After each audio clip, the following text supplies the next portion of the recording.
정경심 교수의 재판에 2달 전 증인으로 나왔던 동양대 조교가 다시 법정에 서게 됐습니다.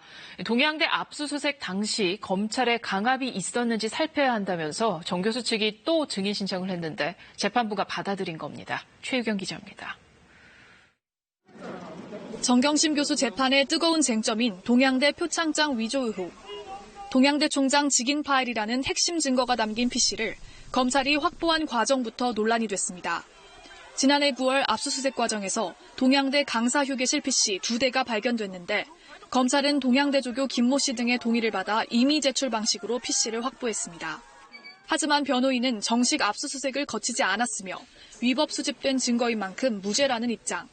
여기에 조교 김 씨가 지난 3월 법정에서 컴퓨터를 제출할 때 검찰 측이 불러주는 대로 진술서를 썼다라고 증언했는데 분위기가 강압적이었다는 부분을 법정 밖에서 털어놓으면서 다시 논란이 됐습니다.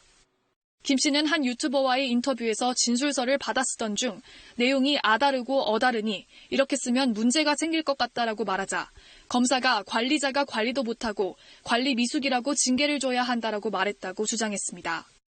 오늘 법정에서는 김 조교를 다시 부르는 문제를 놓고 변호인과 검찰 측이 공방을 벌였습니다.